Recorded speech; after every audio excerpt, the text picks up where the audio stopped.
Good morning and welcome. My name is Jeanne Mancini and I'm the president of the March for Life. And we're so excited to be here with you this morning. Tomorrow marks a big anniversary of the Trump administration, 100 days. And frankly, it's hard to believe that so much time has passed since a rainy January day. I had the opportunity that day of sitting on the platform and watching history in the making as President Trump took office.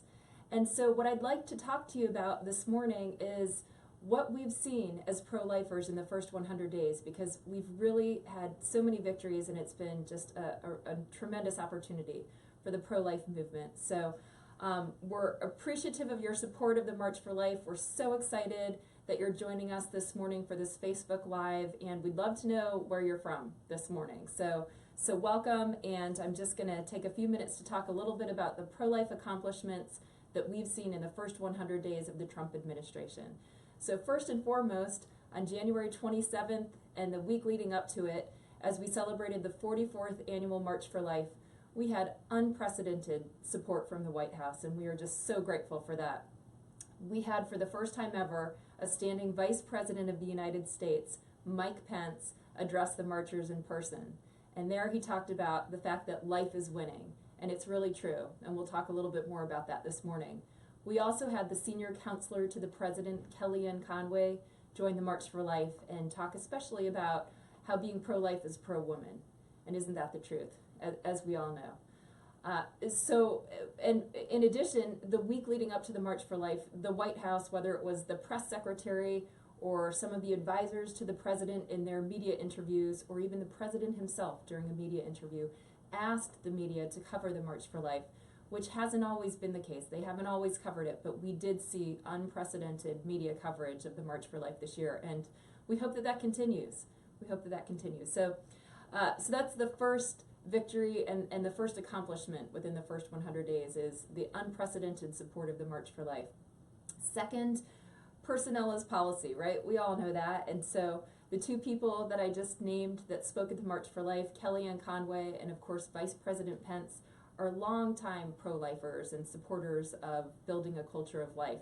And of course they've been placed in key personnel positions in the Trump administration. But there are a variety of other wonderful personnel decisions that have been made, including especially Secretary Price at the Department of Health and Human Services, UN Ambassador Nikki Haley, our Attorney General. I mean, we've really seen a lot of wonderful personnel decisions, and not only at the high cabinet levels, but also at the Domestic Policy Council, at some of the major high-level roles at the Department of Health and Human Services. So personnel is policy.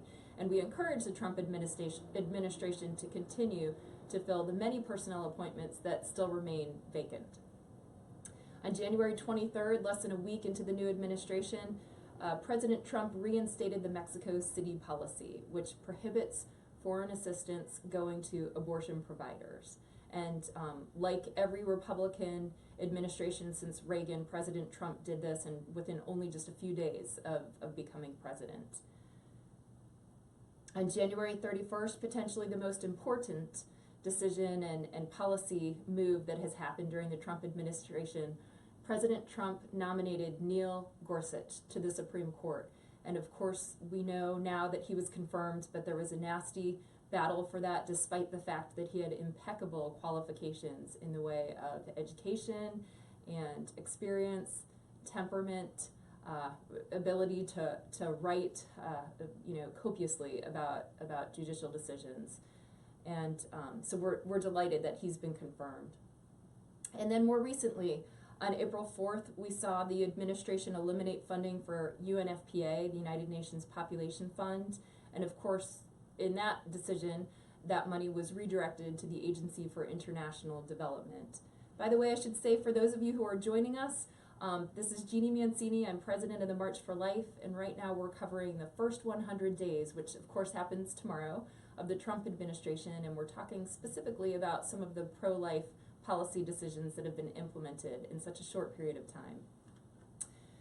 On April 13th, the president signed into law the Title X CRA, Congressional Review Act, which essentially it undid something that President Obama did right at the end of his administration, which was to prohibit states and to tell them that they needed to fund Planned Parenthood, our nation's largest abortion provider, with a specific funding stream, Title X funding. And so President Trump, with Congress's help, Congress passed it, and then President Trump signed it into law, the freeing states up to be able to fund the different providers that they would like to be able to fund. So in such a short period of time, we've seen a lot of positive activity for the pro-life movement, and it's really exciting, and frankly I would go so far as to say it's even unprecedented in terms of pro-life administration. So we are really grateful to President Trump, and we're really grateful that he's been a man of his word.